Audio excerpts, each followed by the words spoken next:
Breaking news. Telangana ముఖ్యమంత్రి traffic చలనాల విషయంలో కఠినంగా మాట్లాడిన విషయం తెలిసిందే. ముఖ్యంగా వాహనదారులకు షాక్ ఇచ్చారు. అయితే ఇటీవల తీన్మార్ మల్లన్న ఎమ్మెల్సీ తీన్మార్ మల్లన్న శాసన మండలిలో మాట్లాడుతూ పెండింగ్ చలనాల విషయంలో అలాగే వాహనదారుల విషయంలో కూడా కాస్త కనికరం చూపించాలి. ఎందుకంటే ఇటు బైక్ ట్యాక్సీలు నడిపేవారు కావచ్చు, లేదంటే ఆటోలు నడిపేవాళ్ళు, ఊబరు ఓలా నడిపేవారంతా పొద్దుస్తమానం కష్టపడుతూ ఉంటారు. ఎక్కడో ఒక చోట సిగ్నల్ జంప్ చేసినా, లేదంటే అతివేగంతో వెళ్ళినా, లేదంటే ఇలాంటి ఒక చిన్న చిన్న కారణాల చేత పోలీసు చలనాలు అనేది పోలీసు ట్రాఫిక్ ఇన్స్పెక్టర్లు వారిపైన చలనాలు విధిస్తూ ఉన్నారు. ఇది నిజంగా వారికి ఒక రకంగా వారి పుట్టకొట్టినట్లే అవుతుందని చెప్పేసి ఆయన శాసన మండలిలో ఇటీవల మాట్లాడారు. ఇక దీనిపైన ప్రభుత్వం కాస్త కన్సర్న్ చూపించాలని చెప్పేసి ఆయన వ్యాఖ్యానించారు.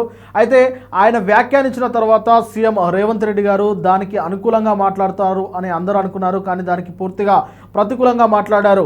రేవంత్ రెడ్డి గారు కేవలం తీన్మార్ మల్లన్న మీద కోపంతో మాట్లాడారా, లేదంటే కావాలనే అంటే ఈ అతిక్రమిస్తున్న రూల్స్ను కట్టడి చేసే విధానంలో భాగంగా ఆయన మాట్లాడారా తెలియదు. కానీ తీన్మార్ మల్లన్న మాట్లాడిన తర్వాత రేవంత్ రెడ్డి గారు ఈ ట్రాఫిక్ రూల్స్ పైన కఠినతరం చేసేదానిపైన ఆయన మాట్లాడడం వెనకాల ఖచ్చితంగా ఉద్దేశం ఏంటి అనేదైనా ఒక చర్చ అయితే ఇప్పుడు నడుస్తూ ఉన్నది. మొత్తం మీద ట్రాఫిక్ రూల్స్ అతిక్రమించేవారు, సిగ్నల్ జంప్ చేసేవారు, ట్రిపుల్ రైడింగ్ చేసేవారు, అలాగే హెల్మెట్లో లేనివారు, ఇతర ఏ అంశాల్లోనైనా ప్రభుత్వం ఉపేక్షించేది లేదు అని, వారికి అవసరమైతే వారు వెంటనే ఏదైతే చలన పడిన వెంటనే వారి అకౌంట్ నుంచి ఆ అమౌంట్ డిడక్షన్ అయ్యేలా ఒక సిస్టమ్ తీసుకురావాలని, వారి బ్యాంక్ అకౌంట్ను దీనికి సంబంధించి వాహనాలకు సంబంధించి కూడా వెంటనే లింక్ చేయాలని చెప్పేసి ఆయన అధికారులను ఆదేశించారు.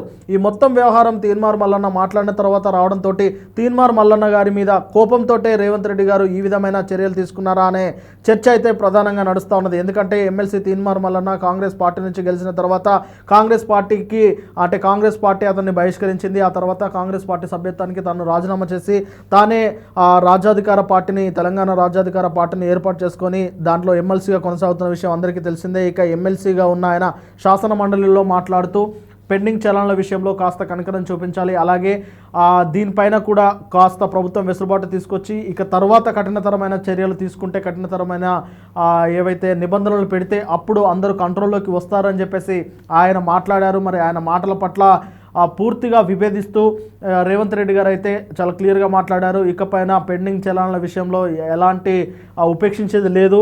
ఒకవేళ పెండింగ్ చలనాలను ముక్కు పిండి వసూలు చేయాల్సిందే. అలాగే దీంతోపాటు వెంటనే చలాన వేసిన వెంటనే అకౌంట్ నుంచి డిడక్షన్ అయ్యేలాగా ఒక సిస్టాన్ని తీసుకురావాలని చెప్పేసి ఆయన వ్యాఖ్యానించారు. మొత్తం మీద ఇప్పుడు ప్రధానంగా రేవంత్ రెడ్డి గారి మాట ఆయన మాట్లాడడం పట్ల ఇప్పుడు చర్చ నడుస్తూ ఉన్నది. రేవంత్ రెడ్డి గారు మాట్లాడింది కేవలం తీన్మార్ మల్లన్న మీద కోపంతో అని చెప్పేసి ఒక చర్చ నడుస్తూ ఉన్నది. మరి ఇది సాధ్యాసాధ్యాలను ఇప్పుడు అధికారులు కూడా చూస్తున్నట్టు తెలుస్తూ ఉన్నది. ఇక రేవంత్ రెడ్డి గారు దీనిపైన సీరియస్గా ఉన్నట్లు అయితే ఖచ్చితంగా ఇక మీద పెండింగ్ చలనను మాత్రమే కాదు, చలనం పడిన వెంటనే బ్యాంకు నుంచి అమౌంట్ కట్ అవుతుంది. కాబట్టి ఇకపైన వాహనదారులు అప్రమత్తంగా ఉంటారని చెప్పేసి అధికారులు కూడా భావిస్తూ ఉన్నారు. చూడాలి మరి ఈ వ్యవహారము. దీనిపైన ఇటు సమాజం నుంచి ఎలాంటి వ్యతిరేకత వస్తుంది, ప్రతిపక్షాల నుంచి ఎలాంటి వ్యతిరేకత వస్తుంది, మరి దీన్ని ప్రభుత్వం ఎలా ముందుకు తీసుకెళ్తుంది అనేది రాబోయే రోజుల్లో తెలిసే అవకాశం కనిపిస్తూ ఉంది.